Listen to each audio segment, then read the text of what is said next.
नमस्कार, पोल पाथ में आपका स्वागत है और मैं हूं प्रतिमा सिंह।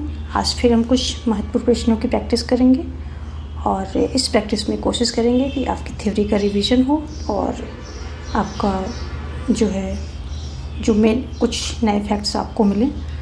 और प्लस बताना चाहूँगी कि डिस्क्रिप्शन में सेग्रीगेटेड प्लेलिस्ट पड़ी हुई, यानी कि जो डेली प्रैक्टिस वीडियोस उसकी अलग प्लेलिस्ट है और कोर्स वीडियोस की प्लेलिस्ट अलग है और NCERT क्वेश्चंस की प्लेलिस्ट अलग है। तो आप उसको वहाँ पर डिस्क्रिप्शन से ये सारी प्लेलिस्ट अवेल करके वहाँ से बेनिफिट ले सकते हैं। प्लस टेलीग्राम लिंक भी वहाँ पर दिया गया है, जिससे आप वहाँ पर टेलीग्राम ज्वाइन करके PDF फॉर्म में नोट्स प्राप्त कर सकते हैं। देखेंगे आज का पहला क्वेश्चन क्या कह रहा है। पहला क्वेश्चन कह रहा है कि प्राक्कलन समिति का कार्यकाल होता है 1 माह, 2 माह, 1 वर्ष या 2 वर्ष। तो प्राक्कलन समिति का कार्यकाल होता है 1 वर्ष का होता है।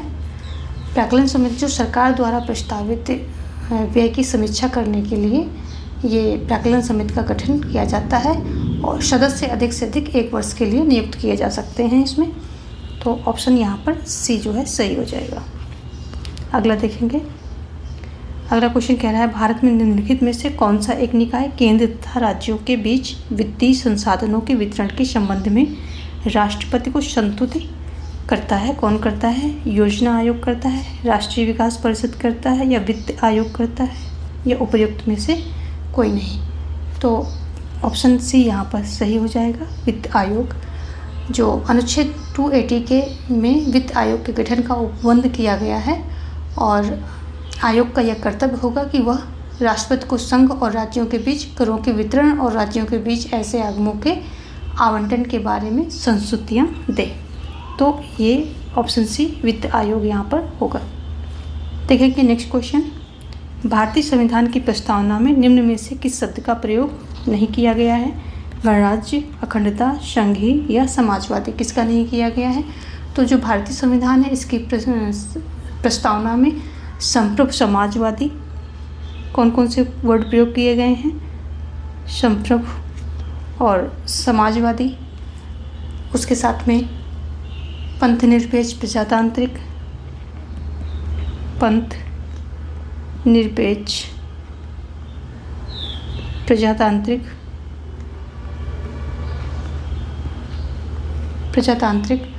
और जो बाकी के ये ऑप्शन है इनका भी प्रयोग किया गया, लेकिन जो संघी शब्द है इसका प्रयोग नहीं किया गया है, क्योंकि ये संघ शब्द का प्रयोग भारतीय संविधान के अनुच्छेद 1 में किया गया है, जिसमें कहा गया कि भारत अर्थात इंडिया राज्यों का संघ होगा। तो उसमें ये उसका अनुच्छेद 1 में प्रयोग किया गया है। आगे देखेंगे हम। कानून का शासन का मुख्य उद्देश्य क्या सुनिश्चित करना है? प्रेस की स्वतंत्रता, नागरिकों की स्वतंत्रता, न्यायपालिका की स्वाधीनता, उपरोक्त सभी। तो यदि हम कानून की शासन की बात करें तो ऑप्शन D यहाँ पर सही हो जाएगा, उपरोक्त सभी। क्योंकि कानून का शासन का अर्थ होता है कि कानून सर्वोच्च है तथा समस्त प्रशासन या सरकार इसके अंतर्गत आते हैं। यह व्यवस्था भारतीय संविधान में ब्रिटेन से ली गई है। तो यहाँ पर ऑप्शन D आपका सही हो रहा है। देखेंगे अगला क्वेश्चन। संवैधानिक शासन का अर्थ क्या होता है? संविधान के प्रावधानों के अनुसार शासन या विधि का शासन या नागरिक अधिकार या उपरोक्त सभी। तो यहाँ पर भी हमारा जो है ऑप्शन D सही हो जाएगा, उपरोक्त सभी। क्योंकि संवैधानिक शासन का अर्थ है ऐसे संविधान के अधीन चलने वाला शासन जो जनता की इच्छा का प्रतिपादक हो। तो ये स्पष्ट है कि सिर्फ संविधान सम्मत शासन ही पर्याप्त नहीं है, संविधान भी ऐसा हो जो विधि के शासन को लागू करता हो। इसमें नागरिकों का अधिकार की पूर्ण व्यवस्था हो, न्यायपालिका को स्वतंत्रता प्राप्त हो, लोकतांत्रिक संस्थाओं की स्थापना की गई हो, नियमित चुनाव होते हैं, विपक्षी दलों का स्पष्ट और मजबूत उपस्थिति दिखाई देती हो। ये सब जो हैं संवैधानिक शासन की विशेषताएं हैं। तो यहाँ पर 3 इनमें से दी गई हैं, तो आपका ऑप्शन उपरोक्त सभी हो जाएगा। आगे देखेंगे। भारतीय संविधान के अनुच्छेद 14 में प्रयुक्त वाक्यांश की बात हो रही। कानून के समक्ष समानता किस संविधान से उद्धृत की गई है? तो ये किस संविधान से उद्धृत की गई है इसकी बात कर रहा है। ब्रिटेन से, संयुक्त राज्य अमेरिका से, फ्रांस से, कनाडा से। तो यहाँ पर ऑप्शन जो है ए आपका सही हो जाएगा, क्योंकि कानून की समझ क्षमता जो है या कानून के समझ समानता के सिद्धांत का उद्भव ब्रिटेन में एवी डायसी की पुस्तक लॉ ऑफ कॉन्स्टिट्यूशन से हुआ है। जो एवी डायसी थे, एवी डायसी, इनकी पुस्तक कौन सी है? Law of constitution. Law of constitution इनकी जो है पुस्तक का नाम है। और इसी पुस्तक में इन्होंने इस बारे में विचार दिया है। इन्होंने माना है कि ये जो है कानून की समझ क्षमता जो है, इस सिद्धांत का प्रतिपादन किया है या इस सिद्धांत के बारे में वहाँ पर इन्होंने बताया है। इसका अर्थ होता है कि विधि के समझ बिना किसी भेदभाव के प्रत्येक व्यक्ति जो है समान है। यानी कि कानून के समझ बिना किसी भेदभाव के, चाहे कितना गरीब हो, अमीर हो, किसी भी वर्ग से हो, किसी भी समूह से है, वो व्यक्ति कानून के समझ समान है, चाहे वो समाज के किसी भी वर्ग से या किसी भी तबके से आता हो। तो यहाँ पर जो है ब्रिटेन हो गया। यदि हम अमेरिका की बात करें तो अमेरिका से क्या क्या लिया गया है? अमेरिका से फंडामेंटल राइट्स यानी कि मौलिक अधिकार लिए गए हैं और स्वतंत्र न्यायपालिका ली गई है। यहाँ से न्यायिक पुनरावलोकन का भी विचार यहीं से लिया गया है। यदि हम फ्रांस की बात करें तो फ्रांस में गणतंत्र, जीएसटी का प्रावधान, तदर्थ न्यायाधीश, ये सब जो हैं फ्रांस से लिए गए हैं। तो अगर हम गणतंत्र की बात करें, गणतंत्र ये फ्रांस से लिया गया है। कनाडा की बात करें तो कनाडा से संघात्मक व्यवस्था और शिष्ट शक्तियाँ, ये सब जो है कनाडा से ली गई हैं। संघात्मक व्यवस्था ये सब जो है वहाँ से लिया गया है। ऑप्शन ए यहाँ पर सही हो रहा है अकॉर्डिंग टू क्वेश्चन। देखेंगे नेक्स्ट क्वेश्चन। लोकसभा में अनुसूचित जातियों के लिए कितने स्थान सुरक्षित किए गए हैं? 69, 73, 79 या 81? कितने किए गए हैं? तो यहाँ कोई भी ऑप्शन सही नहीं दिया गया है, क्योंकि जो लोकसभा में अनुसूचित जातियों के लिए 84 और अनुसूचित जनजातियों के लिए 47 सीट्स आरक्षित हैं। आंसर आपको दे दिया है। चलिए आगे देखते हैं। भारतीय संविधान की कौन सी अनुसूची पंचायती राज से संबंधित है? द्वितीय, 8वीं, 10वीं या 11वीं? तो कौन सी अनुसूची जो है पंचायती राज से संबंधित है? तो ऑप्शन डी जो है यहाँ पर आपका सही हो जाएगा, 11वीं अनुसूची। जो संविधान के 73rd संविधान संशोधन किया जाता है 1992 में, कौन सा? 73rd जो है संशोधन कब किया जाता है? 1992 में किया जाता है। और इसी के तहत पंचायती राज संस्थाओं की 11वीं सूची में स्थान दिया गया है। इसमें कुल 29 विषय हैं। अगर हम पंचायती राज की बात करें तो कितने विषय हैं? 29 विषय हैं इस सूची में जो है रखे गए हैं। पंचायती राज संस्था त्रिस्तरीय है, जिसकी व्यवस्था बलवंत राय मेहता समिति की संस्तुतियों के आधार पर की गई है। तो ये बलवंत राय मेहता इसके जो है संस्तुतियाँ दी थी, यानी कि रिकमेंड किया था।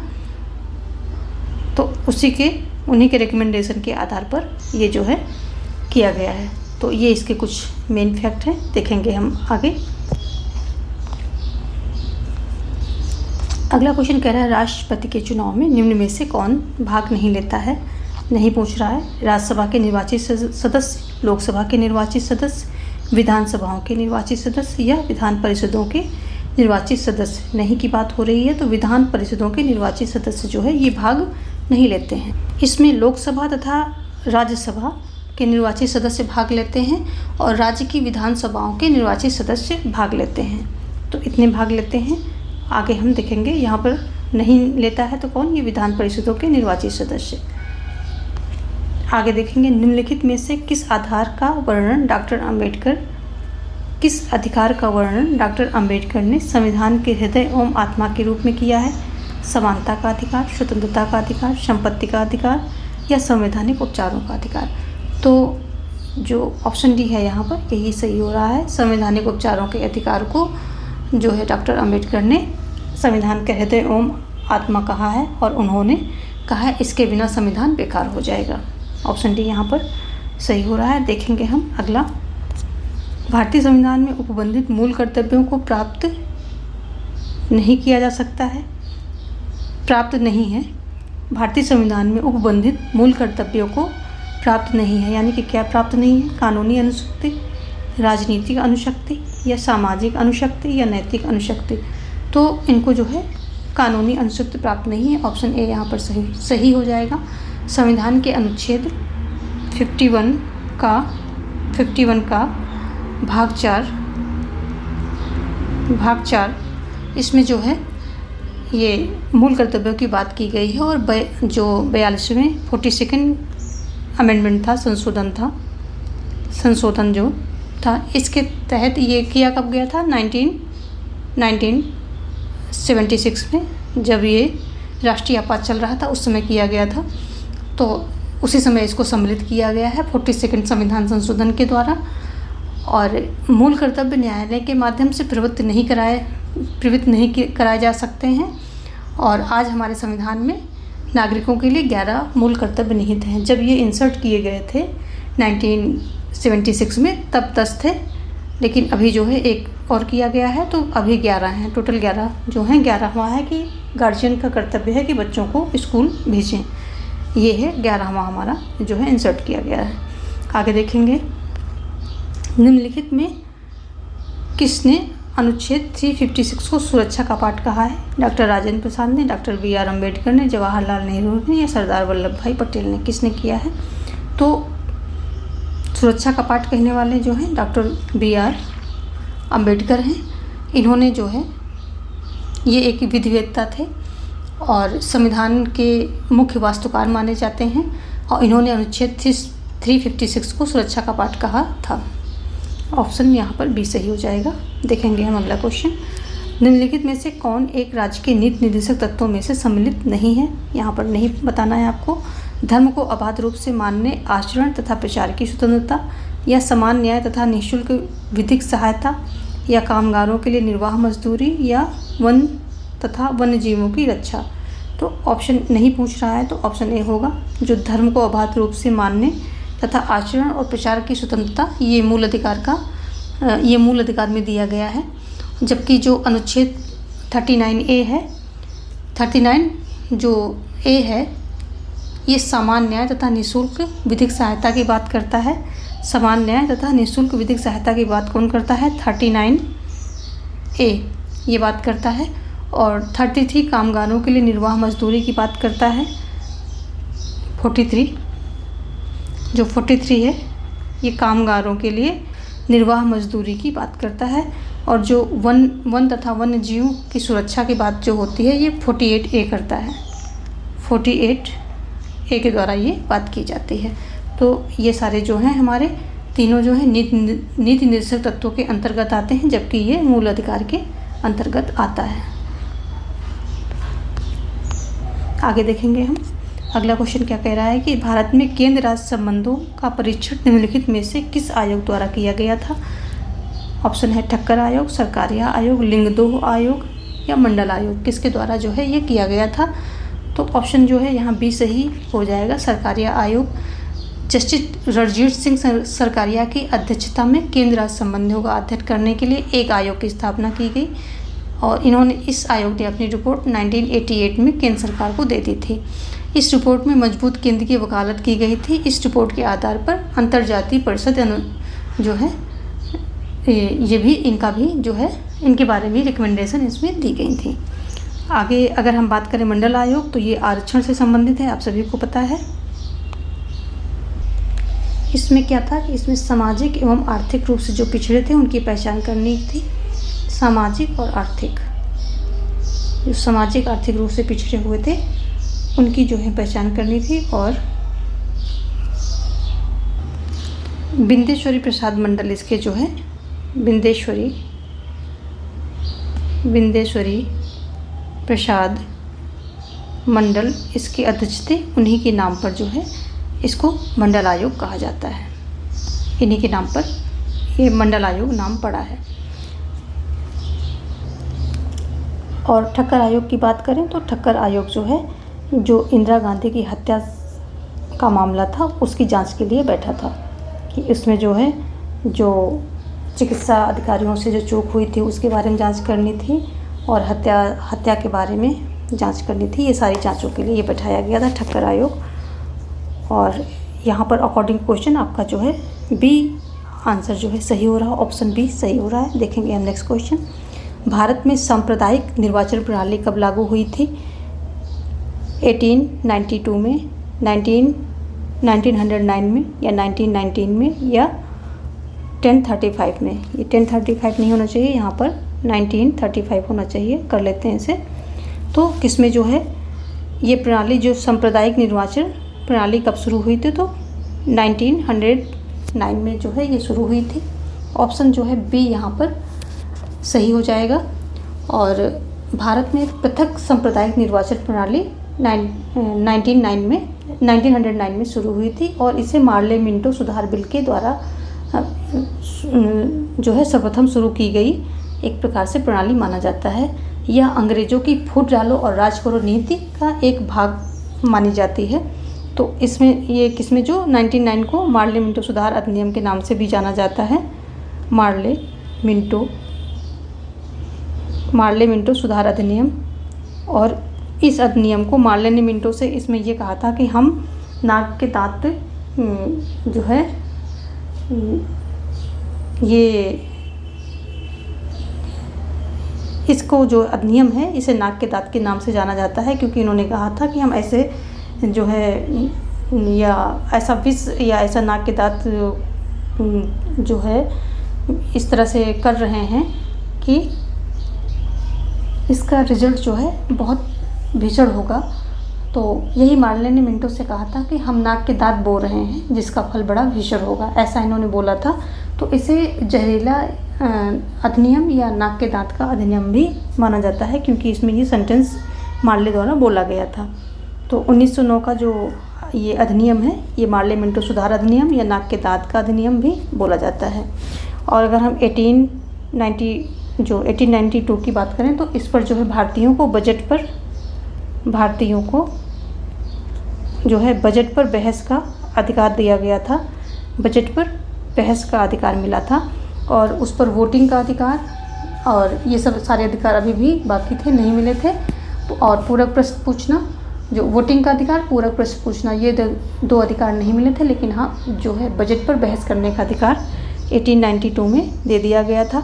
1919 की बात करें तो इसमें क्या हुआ कि बजट पर मतदान का अधिकार मिल गया था भारतीयों को मतदान करने का, यानी कि बजट पर मतदान करने का अधिकार 1919 में दे दिया गया था। और इसे मॉन्टेग्यू चेम्सफोर्ड सुधार अधिनियम से भी जाना जाता है। मॉन्टेग्यू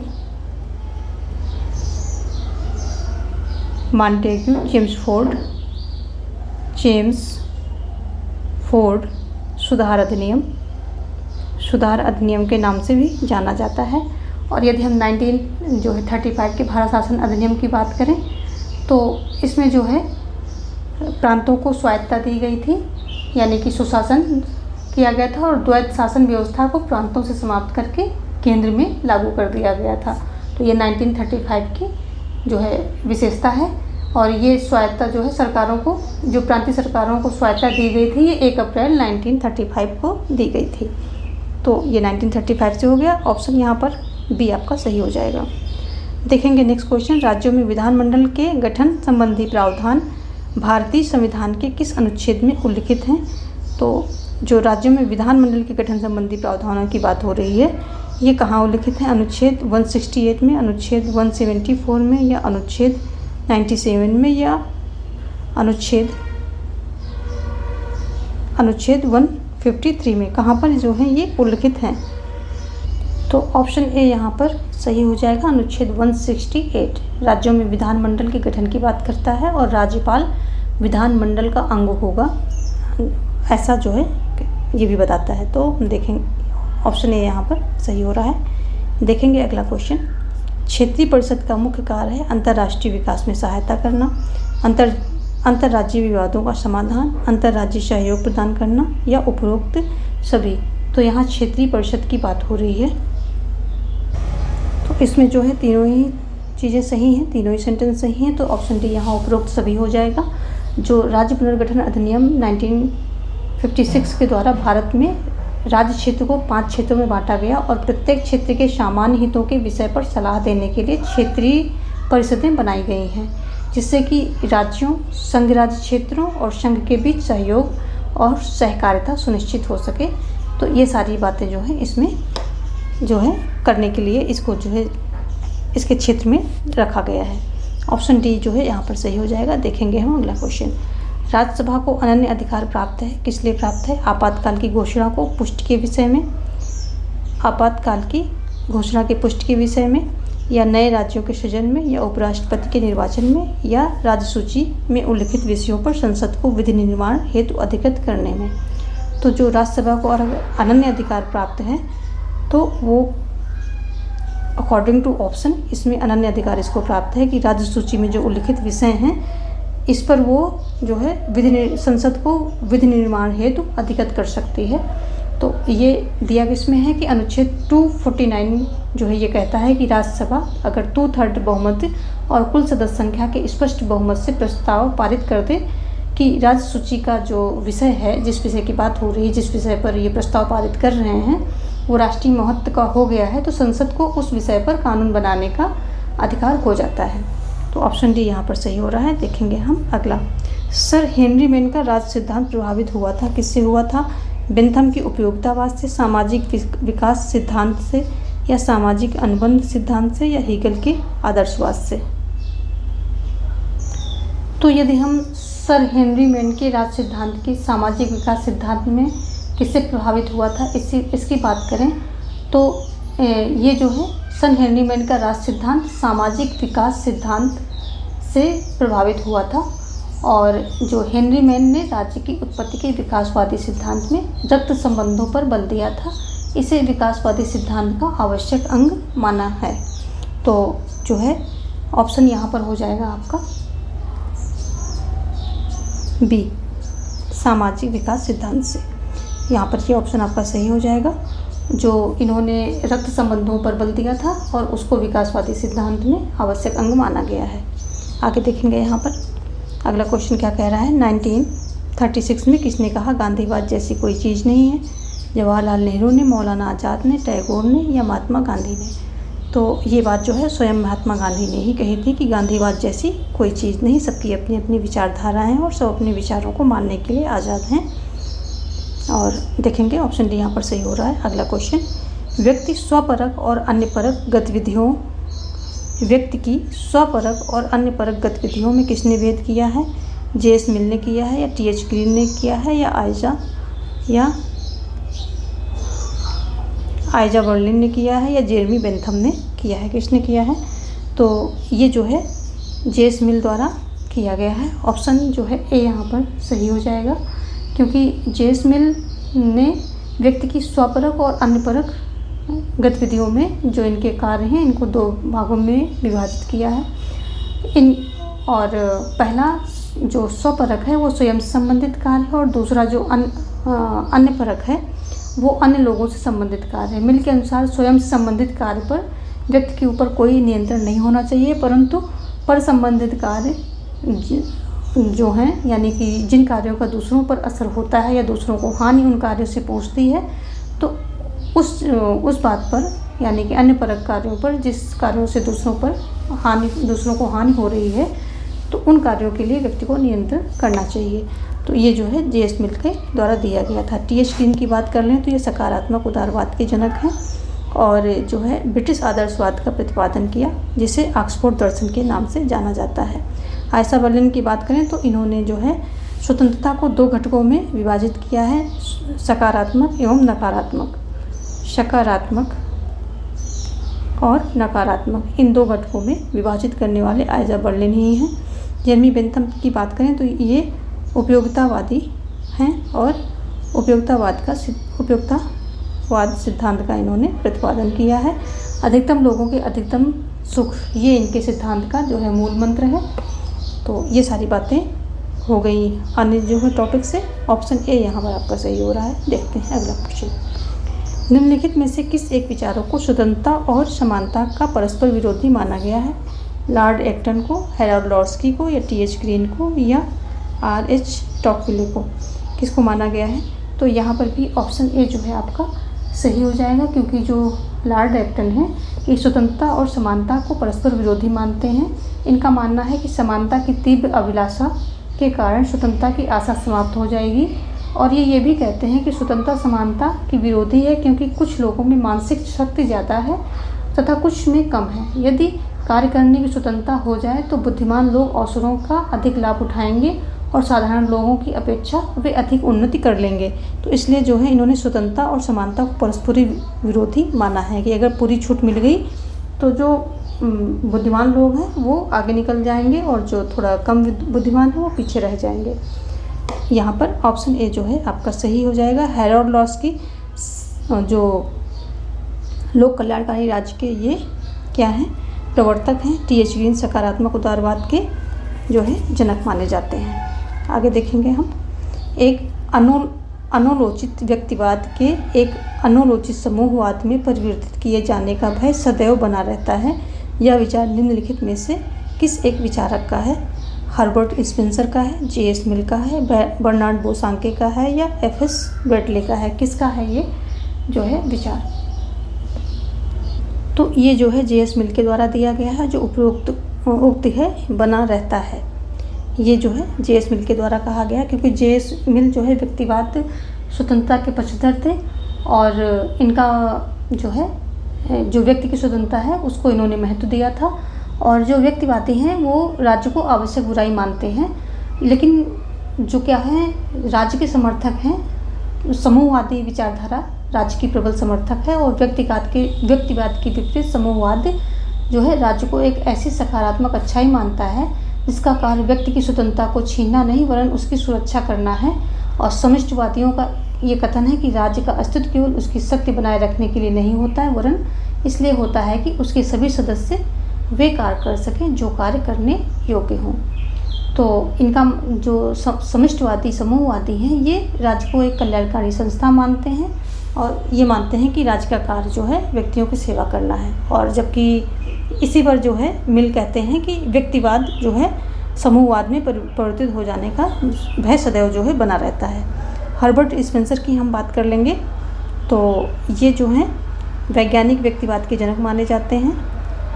वैज्ञानिक व्यक्तिवाद के जनक माने जाते हैं, और इनका जो सिद्धांत जो इन्होंने दिया है वो योग्यतम की उत्तरजीविता इनकी जो है ये इनका सिद्धांत है, जिसमें व्यक्ति को जो है पूरी छूट दी जाने की बात की गई है, वकालत की गई है, और कहते हैं कि पूरी छूट दे दीजिए, जिसमें क्षमता होगी वो सर्वाइव करेगा, नहीं तो नहीं सर्वाइव कर पाएगा। तो ये हर्बर्ट स्पेंसर की कुछ विशेषताएं हैं। आगे देखेंगे हम। बोदा की मान्यता थी कि सार्वभौमिकता नागरिकों और प्रजाजनों पर लागू होने वाली वह सर्वोच्च शक्ति है जो विधि से मर्यादित नहीं है। तो उपरोक्त परिभाषा में विधि शब्द निर्दिष्ट करता है मानव स्थापित विधि को, दैवी विधि को, या नैसर्गिक विधि को, या फॉर्म विधि को। तो मानव स्थापित विधि को ये निर्दिष्ट करता है। ऑप्शन ए यहाँ पर जो है सही हो जाएगा। अगला देखेंगे, ब्रिटिश शासन काल में राष्ट्रवाद के विकास के लिए निम्न में से कौन उत्तरदायी थे? भारत का आर्थिक शोषण, पाश्चात्य शिक्षा का प्रभाव, प्रेस की भूमिका। अब जो नीचे कूट दिए गए हैं इनका प्रयोग करके आपको आंसर करना है। पहला दूसरा तीसरा, पहला दूसरा, दूसरा तीसरा, या पहला और तीसरा। तो अगर हम बात करें कि जो भारत में ये आंदोलन हुए थे, इसमें जो है तो ऑप्शन ए यहाँ पर जो है आपका सही हो जाएगा, 1, 2, 3, क्योंकि ये तीनों ही कारण भारत में राष्ट्रवाद के विकास में सहायक सिद्ध हुए हैं। उदारवादियों ने आर्थिक शोषण के बारे में सरकार पर दबाव बनाने की कोशिश की। पाश्चात्य शिक्षा व प्रेस की भूमिका ने राष्ट्रवाद के लिए जनमत बनाने में राजनीतिक सजगता व ज्ञान द्वारा मदद की, लोगों को जागरूक किया। और जो है पाश्चात्य शिक्षा और प्रेस की भूमिका ने लोगों को जागरूक करने का और उनको जो है सारी बातों से अवगत कराने का कार्य करके एक जनमत तैयार किया और राष्ट्रवाद में मदद की। तो यहाँ पर ऑप्शन ए जो है सही हो जाएगा। आज के हमने 25 क्वेश्चन कवर कर लिए हैं और मिलते हैं कुछ और प्रश्नों के साथ। धन्यवाद।